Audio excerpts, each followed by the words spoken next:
দেশে ৩ স্তরে কমছে ইন্টারনেটের দাম। দেশজুড়ে ৩টি স্তরে ইন্টারনেটের দাম কমানো হচ্ছে বলে জানিয়েছেন প্রধান উপদেষ্টার বিশেষ সহকারী ফয়েজ আহমদ তোয়েব। সোমবার ২১ এপ্রিল সকালে নিজের ফেসবুক পোস্টে তিনি এই তথ্য জানান। তিনি বলেন, ফাইবার অ্যাট হোম তাদের আইটিসি, আন্তর্জাতিক telecommunication circuit, IIG, international internet gateway এবং এনটিটিএন, ন্যাশনাল ট্রান্সমিশন নেটওয়ার্ক পর্যায়ে ইন্টারনেটের দাম যথাক্রমে ১০ এবং ১৫% হারে কমানোর সিদ্ধান্ত নিয়েছে। ফয়েজ আহমদ তোয়েব আরও জানান, ইন্টারনেট সেবাদাতা প্রতিষ্ঠানগুলোর সংগঠন আইএসপি সম্প্রতি ঘোষণা দিয়েছে যে এখন থেকে ১০ এমবিপিএস ইন্টারনেট সেবা ৫০০ টাকায় গ্রাহকদের দেওয়া হবে। এছাড়া Bangladesh submarine cable company limited BSCCL আন্তর্জাতিক গেটওয়ে পর্যায়ে তাদের সব সেবায় ইতোমধ্যেই ১০% ছাড় দিয়েছে।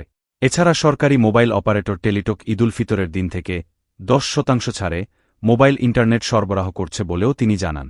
মোবাইল অপারেটরদের প্রতি ইন্টারনেটের মূল্য কমানোর আহ্বান জানিয়ে ফয়েজ আহমদ বলেন, সরকার ইতোমধ্যে মোবাইল কোম্পানিগুলোকে ডিডব্লিউডিএম ও ডার্ক ফাইবারের মতো সুবিধা দিয়েছে।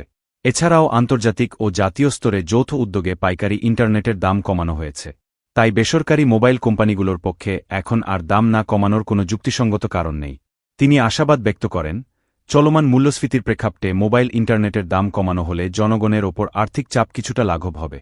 সরকার চাইছে মোবাইল কোম্পানিগুলো দুটি দিক থেকে মূল্য ছাড় দিক। ১. পূর্বে শুল্ক বাড়ানোর পর যে বাড়তি দাম আরোপ করা হয়েছিল তা তুলে নেওয়া, এবং ২. আইটিসি, আইআইজি ও এনটিটিএন পর্যায়ে যে হারে পাইকারি দাম কমানো হয়েছে তার অনুপাতে গ্রাহক পর্যায়েও মূল্য হ্রাস করা। তিনি আরও বলেন, দেশের মোবাইল ইন্টারনেটের গুণগত মান নিয়ে নানা অভিযোগ রয়েছে এবং মানের তুলনায় দাম অনেক বেশি। তাই সরকারের লক্ষ্য গ্রাহক স্বার্থে একটি যৌক্তিক ও সমন্বিত মূল্যনীতি বাস্তবায়ন করা।